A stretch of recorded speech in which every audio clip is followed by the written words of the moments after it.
As we reported earlier, Ukraine's leader is among those attending the NATO Summit, and he's asking for more help for his war-torn country. We in Ukraine and all other neighbors of Russia, including those to whom America has alliance commitments, need answers. Our people are doing their best, the best of what is available to us in Ukraine. And we have proven more than once that the more we have, the harder it is for Putin to make war.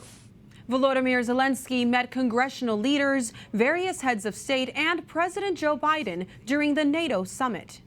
Here with more analysis of Zelenskyy's NATO visit and the meeting with President Biden is Doug Klain, a policy analyst at Razom for Ukraine. His research focuses on U.S. policy towards Ukraine and the Ukraine-Russia war. Doug, good to have you on. Biden and Zelenskyy just met a few weeks ago at the G7. How does today's discussion differ from that meeting?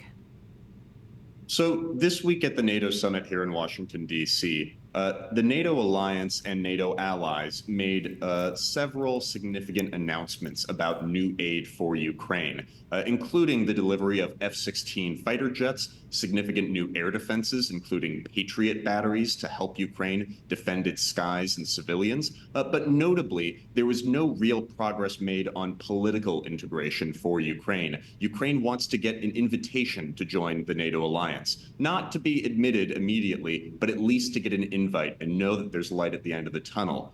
The NATO alliance is talking about a bridge to membership, but we're not seeing that yet. Even that invitation, though, is hard because they're in a war-torn reality. Military support is being pledged to Ukraine at this summit, though, and it comes with directives on how to use it. Does that need to change? Absolutely. So we're in a weird situation where the Biden administration is actually placing restrictions on how Ukraine can use the weapons that the United States sends it. The Biden administration doesn't want Ukraine to use U.S. weapons to strike legitimate military targets in Russian territory. So this week on Monday, the Russians bombed a children's hospital in Kyiv, one of the most modern hospitals in Europe. They destroyed it with a fighter bomber that took off from an air base in Russia. Ukraine is not allowed to use U.S. weapons to take out that air base. That's something that needs to change.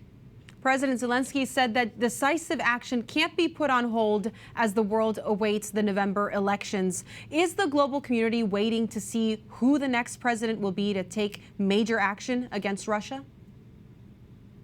Maybe not to take major action against Russia, but the world is waiting on teeters to see what happens in November. And Zelenskyy said as much this week while giving a speech at the Reagan Foundation here in Washington. He said that Europe is looking to see what happens in November, and Vladimir Putin is looking to see who is the next U.S. president. And that's something that Putin is very much hoping for. He's hoping to see Joe Biden leave, and he's hoping to see somebody who's more friendly, who might be willing to make a deal with Russia, rather than helping Ukraine actually win the war.